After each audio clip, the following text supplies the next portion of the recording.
Howdy, my name is Paul McMurray, and today I'm going to be defending the black horsefly, scientifically known as Tabanus atratus. Howdy, my name is Ty Malachek. The scientific name of my insect is Chrysops discalis. The insect's common name is the deerfly. Today we are arguing which of the two flies are the worst biting pests. My opening statement. The black horsefly is one of the true flies, dipterans, and falls into the family Tabanidae, deer and horseflies. As with all dipterans, the black horsefly is a holometabolous insect and thus undergoes complete metamorphosis. This is characterized by life stages wherein the insect undergoes complete transformation in terms of morphology, emerging from an egg as a larvae, or a maggot in the case of flies, transitioning into a silk cocoon, that is the pupae, and emerges as a winged adult. The black horsefly is of the genus Tabanus, or the horseflies, and it is infamous for its painful bite, which is infamous for the genus as a whole. The adult female fly's mouthparts differ from the males in that the female requires a blood meal to produce viable eggs, making them anontogynous, and thus will take blood meals through a biting mechanism that is often reported to have a extremely painful bite. The painful bite is a result of morphological adaptations to the stylets of the female adult fly's mouthparts. The stylets are long and sclerotized, which result in sharpened appendages that pierce the host's skin and allow for the female to sponge the pooling blood. The black horsefly gets its name from its characteristically black coloration. I'm arguing that the black horsefly mechanically vectors a bunch of bacteria and thus is a terrible biting pest. My opening statement. Deerflies belong to the family Tabanidae. Adults range in size from about 1/4 of an inch to 1/3 of an inch long. Their wings are clear with dark bands or patches, and their bodies are gray or light brown with some yellow and black striping. Deer larvae develop in the mud and aquatic muck that occurs along the edges of bodies of water, such as ponds. Female flies lay batches of 100 to 800 eggs on vegetation that stands over water. Larvae hatch and fall below, where they feed on decaying organic matter or small organisms in the environment. Deerflies generally have a 1-year life cycle. Female deerflies are persistent blood feeders, while the males feed on pollen and nectar from plants.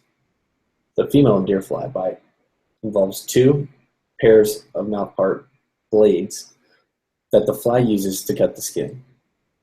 Females use knife-like mandibles and maxillae to make a cross-shaped incision and then lay up the blood. Their bites can be painful, but many bites are not noticed at the time, especially if the victim is distracted. Deerflies feed on a variety of mammals, including humans, pets, livestock, and deer. Deerfly females will continue to return to a host and bite repeatedly if their feeding behavior is interrupted for some reason. For this reason, deerflies tend to be more of a nuisance to society than anything. They are irritating and bothersome, and other than having a bite that hurts, pose little threat to society. The deerfly is similar in size and appearance to a common household fly, but the distinguishing characteristic of a deerfly is a large patterned gold or green eyes, and their antennae are usually longer than their head. Okay, so given our opening statements, I want to present my first rebuttal. My fly bites bovine animals, equine mammals, and humans, and thus it causes a lot of agricultural and horticultural damage due to exsanguination and irritation of the livestock, which results in perhaps anemia and exsanguination, wherein the blood is completely drained. And so the problem this presents is that this can reduce the weight in cattle. So my question for you, Lewis, is what what does your fly bite in particular? What's its host preferences, and where does it prefer to bite? My response to you, Paul, the deer fly prefers to attack a moving host, which is probably why it continues to return to the same host if feeding is interrupted. This is also why the deer fly is so bothersome, because it keeps returning to the same host. Furthermore, deer flies target high on a host body, such as the neck or head.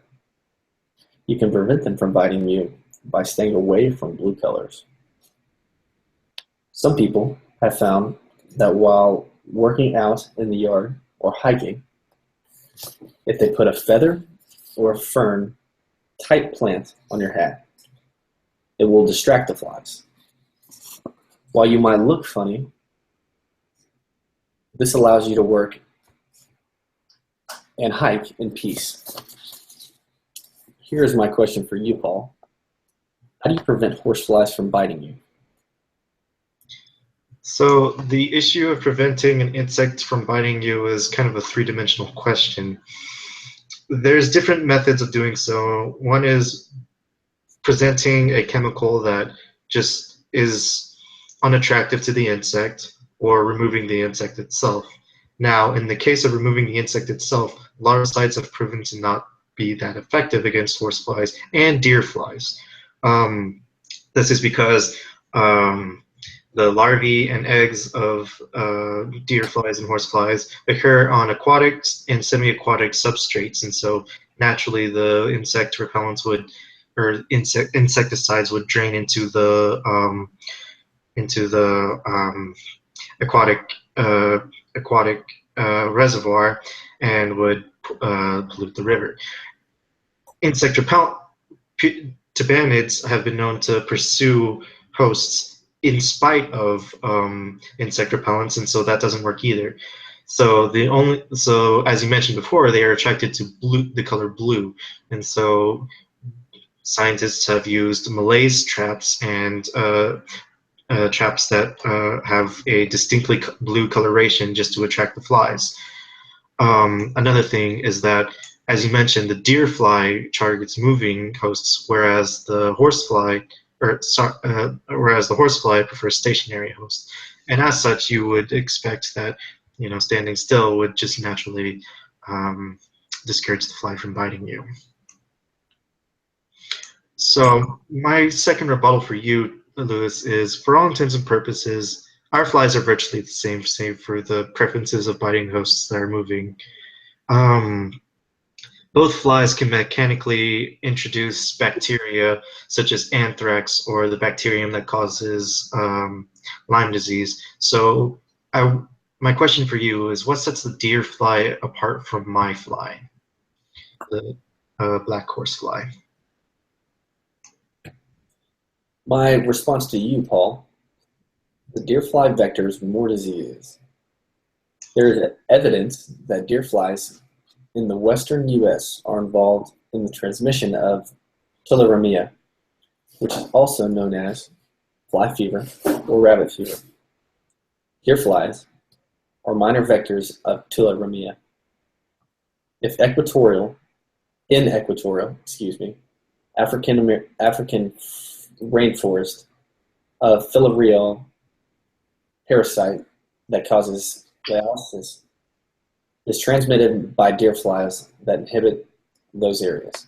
Repellents and chemical insecticides do very little to deter biting deer flies and hurt the environment and surrounding habitats.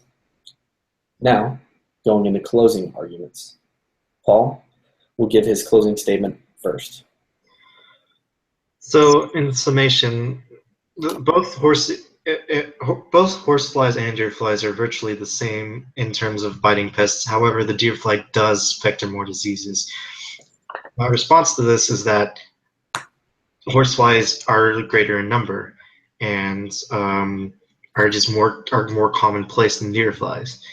I would argue that they both can mechanically transmit anthrax and other bacteriums if the bacterium is present into the host. And so at the very least, they're roughly equivalent in terms of impact, and the black horsefly also affects a large number of livestock. My closing argument, Paul, I think the deer fly definitely has the worst bite. The females use knife-like blades to make a cut on your skin to get your blood. Ouch!